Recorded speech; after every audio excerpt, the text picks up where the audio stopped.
안녕하세요. 저는 서울에서 거주 중인 30대 초반의 여자입니다. 그동안 있었던 파란만장한 제 인생사를 들려드리고 싶어서 이렇게 조심스레 사연을 보내게 되었습니다. 저는 지금 형부와 같이 살고 있는데 긴 글이 될 수도 있겠지만 그저 한 여자의 속풀이라고 생각하고 가볍게 들어주셨으면 좋겠습니다. 저에게는 2살 차이가 나는 친언니가 한 명 있습니다. 언니는 매사 차분하고 현명했으며 성격도 참 시원시원했었죠.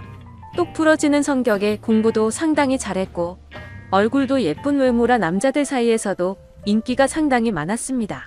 더군다나 성격도 착해서 어릴 적부터 저를 살뜰히 챙겨준 언니가 제 우상이자 꿈이었던 것 같아요. 나이는 겨우 2살 차이밖에 안 되지만 어릴 적부터 언니는 제게 상당히 커다란 존재였던 것 같아 말을 잘 따르곤 했습니다.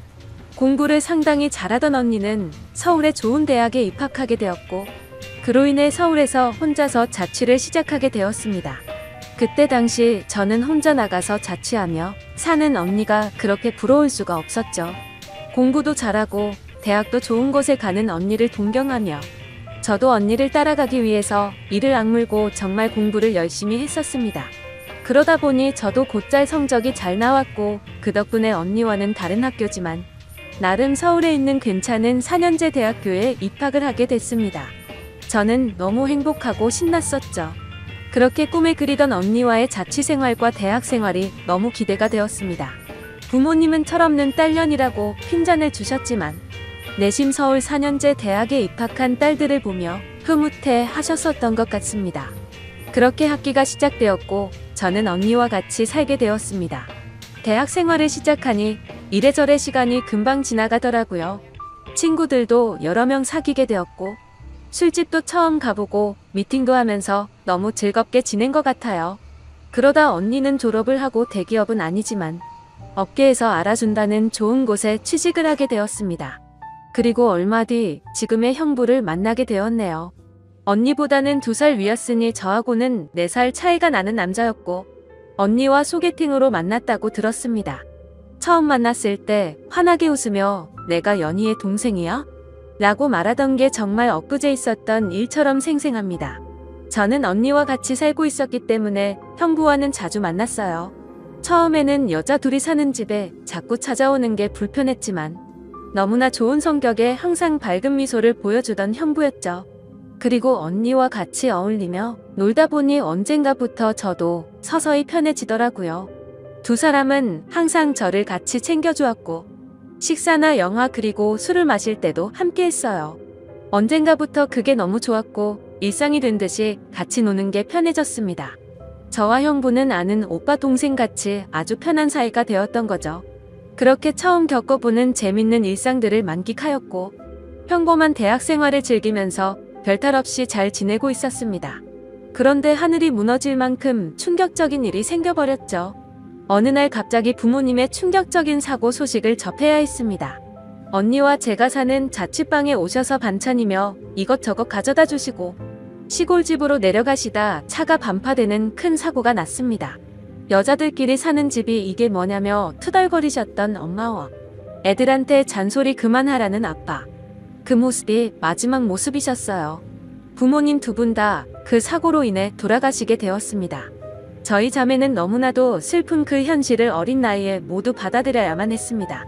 형부는 장례식장에서 언니의 남자친구라고 주변 분들에게 소개를 하였고 저희 부모님의 마지막 장지까지 함께 해주었습니다. 목 놓아 울다가 너무 힘들어 지치면 형부가 달래주었고 무엇이라도 먹으라며 밖에서 죽까지 사와서 저희들을 챙겨줬었죠. 형부에게 너무 고마웠고 그때부터 많이 의지가 되었던 것 같아요. 그렇게 부모님을 보내드리고 나니 저희는 졸지에 고아가 되어버린 거나 마찬가지인 상황이 되었습니다. 그렇게 힘든 시기에 겨우겨우 버티면서 대학 생활을 마치고 졸업을 하게 된 저에게도 어느 날 한 남자가 다가오게 되었습니다. 이 남자가 바로 제 전 남편입니다. 부모님이 돌아가시고 형부와 언니에게 많이 위로받고 기대면서 살았지만 그걸로 제 마음이 채워지기에는 부족했었나 봐요. 자상하게 다가와서 제 말을 잘 들어주던 그 남자와 연애를 하게 되었고 저는 자연스럽게 그 남자에게 제 삶을 기대고 많이 의지하게 되었었죠. 그러다 보니 집에 들어가지 않고 외박을 하는 횟수도 점점 늘게 되었고, 안 그러던 제가 갑자기 그런 모습을 보이게 되자 언니와 형부에게 혼도 많이 났었습니다. 그러던 중 저는 그만 사고를 치고 말았습니다. 어리다면 어린 그 나이에 혼전 임신을 하게 되었던 거죠. 지금 생각해보면 정말 미친 짓이라 생각하고 있고 그 시간을 되돌리고 싶은 심정입니다. 물론 지금 제 인생 누구보다 소중한 제 딸아이가 없길 바란다는 뜻이 아니고 전 남편만 되돌리고 싶습니다. 하지만 그때 당시에는 그 남자를 많이 의지했고 사랑했었기에 미래가 행복할 거라 꿈꾸고 아이를 낳자고 마음먹었습니다. 그렇게 저희는 예정에 없었던 결혼을 급하게 하기로 한 거였죠. 그래서 저는 언니와 형부에게 이 사실을 알렸고 정신이 있는 거냐며 많이 혼났었던 것 같습니다. 잘 살 테니 걱정하지 말라고 얘기를 계속 해줬지만 그게 말처럼 쉽게 될 리 없다는 걸 잘 알고 있는 두 사람은 저를 많이 설득하려고 했죠. 하지만 뱃속에 제 아이가 있었기에 되돌릴 수 없다는 걸 모두가 알았고 결국 제 의견을 따라서 결혼을 진행하게 되었습니다. 그러나 상견례부터 참 쉽지 않더군요. 그날부터도 많은 일이 있었습니다. 언니와 형부가 상견례 자리에 나와주었고 어른은 없냐며 대놓고 무시하던 시댁. 그리고 그런 경험을 처음 하면서 괜찮은 척하며 땀을 뻘뻘 흘리면서 시댁의 비위를 맞춰 주던 형부. 매사에 정확하고 똑 부러지던 제 언니도 저를 위해 성격 죽이고 이리저리 무사히 상견례를 끝마쳤네요. 남자친구와 저는 어린 나이에 목돈이 없었기에 시댁에서 마련해주신 15평 남짓되는 빌라에서 아이를 출산하였고 신혼생활을 시작하게 되었습니다. 그런데 제가 꿈꾸던 결혼생활과는 정반대였습니다. 연애하던 시절에는 항상 저를 착하게 대해주던 남편은 결혼을 하고 난 뒤 마치 다른 사람처럼 180도로 바뀌었습니다.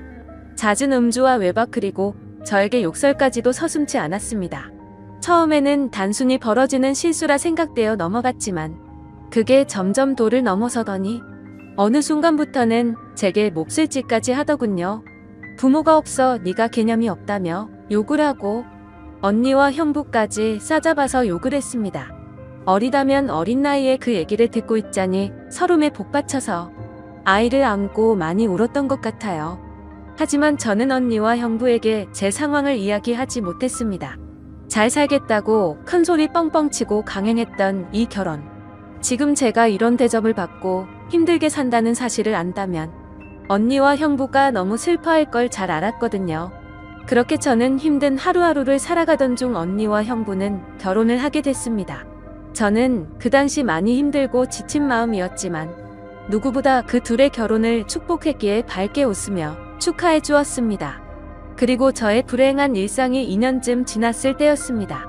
남편의 폭언과 만행은 점점 더 심해졌고 어느 날부터는 술집 다니는 여자와 외도를 하는 사실까지 알게 되었습니다. 많이 믿고 결혼한 사람이었기에 그런 현실들이 너무 많이 힘들었어요. 그래서 저는 이제는 이 사람과 어떻게든 정리를 해야겠다고 생각하고 있었을 때였습니다.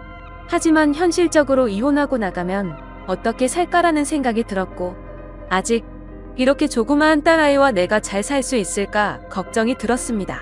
부모님께서 살아계셨으면 내가 돌아갈 곳이 있을 텐데는 슬픔에 잠겼죠. 그러다 힘들어 지쳐 딸아이를 데리고 언니를 보러 집으로 찾아갔습니다. 저는 아무런 일 없다는 듯 언니와 식사를 했고 평소대로 일상적인 대화를 나누었습니다. 언니와 식사를 하고 있는 중에 형부가 퇴근하여 집으로 들어왔고 저를 보며 반갑게 맞아줬습니다. 언니네 오게 되면 딸아이 선물도 챙겨서 들어오게 미리 얘기 좀 하라고 하는 형부. 이렇게 정감 있는 인사를 해주며 제 머리를 쓰다듬어 주더라고요. 그런데 얼마 전 남편에게 밀쳐져서 넘어지다 찢어졌던 부분을 건드렸고 저도 모르게 비명소리를 내게 되었습니다. 형부는 깜짝 놀라서 뭐냐고 왜 그러냐고 계속 물어봤죠. 저는 사실대로 말할 수 없어 눈을 못 마주치고 있는데 걱정을 해주는 모습을 보고 있으니 저도 모르게 서름에 복받쳐 갑자기 눈물이 흘렀습니다. 뭔가 이상하다는 느낌을 감지한 건지 형부는 제 몸을 계속 살폈고 눈에 띌 만큼 표정이 급격히 경직되면서 변해갔습니다. 형부는 남편 놈이 이런 거냐고 솔직히 말해보라며 저를 다 그쳤고 저는 아니라고 계속 부인했지만 하염없이 나오는 눈물이 제 말이 거짓이라고 저를 대신해서 대답해 주었죠. 결국 그날 그동안 있었던 모든 일에 대해서 솔직하게 말을 했고 형부는 화를 내면서 그 늦은 시간 저를 이끌고 저희 집을 찾아갔습니다. 술을 좀 했는지 소파에 누워서 뒹굴고 있는 남편을 사정없이 멱살을 잡고 흔들기 시작했습니다. 네가 사람 새끼냐고 어떻게 여자한테 그럴 수 있냐며 계속 욕을 했죠. 남편은 그러다 넘어지면서 가구에 부딪혔고 악을 쓰며 소리를 질렀습니다. 형부는 그때부터 정신이 조금 들었는지 잠시 숨을 고르더라고요. 일단 이 상황이 정리가 되어야 할 것 같아 형부를 밖으로 데리고 나가려 하는데 갑자기 남편에게 무릎을 꿇으면서 이야기를 했습니다. 우리 처제 어디 가서 이런 대접받을 아이 아니라고. 제발 잘 좀 대해주면 안 되겠냐고. 내가 실수해서 다쳤으니 속 풀릴 때까지 자신을 때리라고 하더군요. 제발 부탁을 한다면서 말이죠. 남편은 그런 형부와 울고 있는 저에게 지금까지 해왔던 것, 그 이상의 온갖 욕설을 뱉으며 경찰에 신고를 했습니다. 경찰이 와서 일단 상황은 종료되었지만 절대 합의는 하지 않겠다는 남편 때문에 형부는 결국 재판까지 받게 되었습니다. 자세한 내용은 형부가 절대 말해주지 않아 그 후 어떤 처벌이 이루어지게 됐는지는 지금도 잘 모르겠습니다. 그런 상황을 겪은 뒤로 저는 확실히 남편과 정리를 할 수 있었고 이도 저도 갈 곳이 없던 저와 딸아이에게 언니와 형부는 손을 내밀어 주었습니다. 그렇게 염치는 없었지만 어쩔 수 없는 상황이었던 저는 결국 언니와 형부와 같이 살게 되었고 차근차근 그동안의 일들을 정리를 했고 이혼 준비를 하게 됐습니다. 이혼 과정이 생각보다 참 복잡한 게 많더라고요. 저 때문에 속이 많이 상했던 형부는 저에게 걱정 말라며 많이 도와주었습니다. 너무 힘들었던 제게는 그때 형부와 언니에게 너무 고마웠어요. 그리고는 예전 처음 형부를 만났을 때처럼 저와 언니, 그리고 형부, 거기에 제 딸아이까지 나름 행복한 생활로 돌아올 수 있었습니다. 딸아이는 아주 어려서 그간의 일들을 전혀 인지하지 못합니다.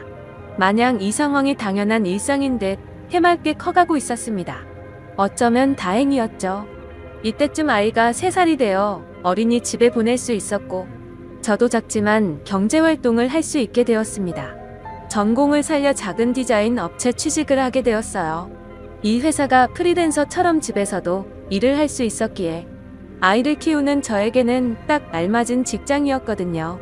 급여는 그리 많지 않았지만 빨리 목돈을 모아서 이 집에서 독립하기 위해 일 악물고 일했던 것 같습니다. 회사 몰래 아르바이트 짬짬이 해가면서 아이도 챙기고 일도 병행하는 그런 정신없이 바쁜 나날들을 보냈습니다. 그러다 어느 날 일어나지 말아야 할 충격적인 사건이 벌어졌습니다. 왜 저에게는 이런 시련들이 몇 번씩이나 이어졌는지 하늘이 원망스럽습니다. 어느 날 회사에서 디자인 회의를 하고 집으로 돌아왔는데 회사에 있어야 할 형부가 잔뜩 어지럽혀진 집안 식탁에 앉아 울고 있었어요. 식탁 위에는 마시던 소주들이 널브러져 있었고요. 너무 놀라서 이게 무슨 일이냐 물었지만 형부는 아무 말이 없더라고요. 그러다 식탁 위에 올려진 이혼 서류를 발견했고 그 서류에는 언니 이름이 적혀 있었습니다. 무슨 일이냐 물었습니다. 한참이 지난 뒤에 형부가 하는 말이 언니와 이혼하게 되었답니다. 언니는 집을 나갔다고 하더라고요. 갑자기 도대체 무슨 말인지 도저히 이해가 안 되었어요. 아무 문제 없이 행복하게 잘 지내고 있는 줄만 알았는데 갑자기 이혼이라니요. 계속 형부에게 물었지만 형부는 그냥 이혼할 거니 그렇게 알라고만 얘기했고 다른 이야기는 해주지 않았습니다. 일단 아이를 챙겨야 했기 때문에 대화는 그렇게 끝났고 바로 언니에게 전화했습니다. 언니는 아무 말도 하지 않았고 저는 무슨 일인지 일단 만나서 이야기하자고 언니를 다독였습니다. 언니와 만났고 이야기를 들었습니다. 언니는 정말 미안하고 몹쓸 짓인 걸 알지만 사랑하는 사람이 생겼다고 말하더군요. 이게 도대체 무슨 말인지 말도 안 나왔습니다. 제가 그렇게 좋아했던 똑순이 언니가 형부가 아닌 사랑하는 사람이 생겼답니다. 너무 화가 났어요. 뭐라고 욕도 나오기 전에 언니의 뺨부터 때렸습니다. 도대체 이게 무슨 짓거리냐고. 형부가 우리한테 얼마나 잘해줬는데 그게 무슨 말이냐고. 내가 잘못 들은 거 맞다고 말하라고 소리를 질러댔습니다. 그런 언니는 그저 미안하답니다. 저를 끝까지 챙겨주지 못하고 무책임하게 떠나게 되어서 미안하다고 하더라고요. 너무나 황당하고 어이가 없어서 말도 제대로 안 나오더군요. 그렇게 저희들을 위해 잘해준 우리 형부가 너무 불쌍해서 저는 정신을 차리고 언니에게 얘기했습니다. 앞으로 너는 내 언니도 아니고 2번 다시 우리 앞에 나타나지 말라고. 내가 너 대신 형부를 끝까지 지켜줄 거니 꺼지라고 했습니다. 그리고 울면서 자리를 나왔습니다. 저도 그렇게 아프게 이혼했는데 그렇게 믿었던 언니가 제 전남편처럼 인간 같지도 않는 짓을 저지르다니 믿어지지가 않았습니다.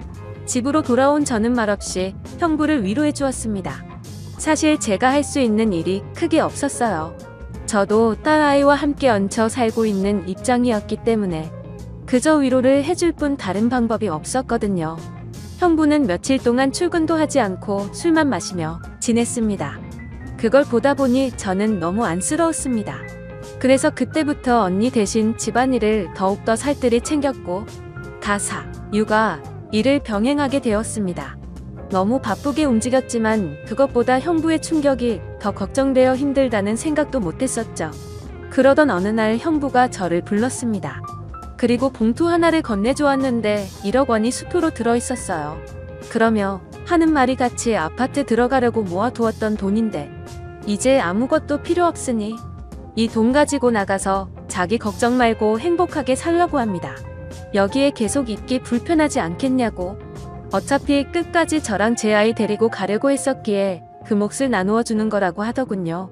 힘든 그 와중에도 제 걱정을 하고 있었다니 눈물이 나서 펑펑 울어버렸어요. 그리고 형부를 꼭 안아주며 내가 같이 지켜줄 거니까 너무 슬퍼하지 말라고 당분간 곁에 있게 해달라고. 형부가 정신 차리면 내가 알아서 나갈 테니 이 돈은 필요 없다고 말했습니다. 형부도 감정이 복받쳤는지 목 놓아 울었고 알겠다면서 고맙다고 말하더라고요. 그렇게 저와 저희 딸아이 형부까지 비록 임시지만 새로운 가족이 되었습니다. 형부는 바랄 게 뭐 있냐고 아무것도 필요 없다며 언니와 조용히 합의 이혼을 했습니다. 왜 이렇게 착한 사람을 상처받게 만드는지 언니가 너무 미웠고 형부에게 미안했습니다. 이렇게 짧은 시간 동안 부모님의 사고 그리고 혼전 임신과 이혼 또 믿었던 언니의 충격적인 배신까지 무려 3가지나 되는 큰일을 연달아 겪었습니다. 형부는 이혼을 한 뒤로 정신을 차리고 일상으로 돌아왔습니다. 저도 마찬가지고요. 서로 많이 의지를 해가며 바쁜 나날들을 보내고 있습니다. 언니가 떠난 충격을 온전히 떨칠 수는 없었지만 그래도 그 슬픔이 어느 정도 가셨을 무렵 작은 월세방을 얻어서 나간다고 형부에게 말했죠. 어느 정도 일상이 제자리를 찾은 것 같아서 제가 살 길을 찾아가겠다고 말했더니 여기가 너희 집인데 어딜 가냐고 화를 내더라고요. 이제 우리 가족인데 어딜 나가냐고요. 끝까지 서로 의지하자며 저를 붙잡더라고요. 형부를 위해서도 이건 아니다 싶어 완강히 거절했지만 이런저런 실랑이 끝에 형부에게 너무 고마운 마음이 들었습니다. 결국 저는 형부의 손을 놓을 수 없었습니다. 저희는 서로 상처받은 사람들이 만든 이상한 가족 구성원이 되었지만 나름 행복하게 잘 살고 있습니다. 지금은 전에 살고 있는 곳보다 조금 더 좋은 아파트로 이사도 했고요. 남들이 이상하게 볼 수도 있겠지만 신경 쓰지 말라고 늘 본인보다 저를 신경 썼어요. 아이 유치원 행사에도 애비 없는 자식 소리 듣지 않게 하려고 아빠처럼 참여해주고요. 남들이 흔히 생각할 수 있는 이상한 관계는 절대 아닙니다. 사실 저조차도 나름 소소한 행복을 느끼며 사는 이 순간이 영원할 것 같진 않습니다. 언젠가는 저도 형부와 떨어져 이곳에서 떠나야 할 거라 생각하고 있고요. 그래도 지금 당장은 현재에 충실해서 행복하게 지내보려고 합니다. 길다면 긴 시간에 많은 일들을 모두 담아 보려다 보니 많이 횡설수설한 것 같네요. 제 이야기 들어주셔서 감사드립니다.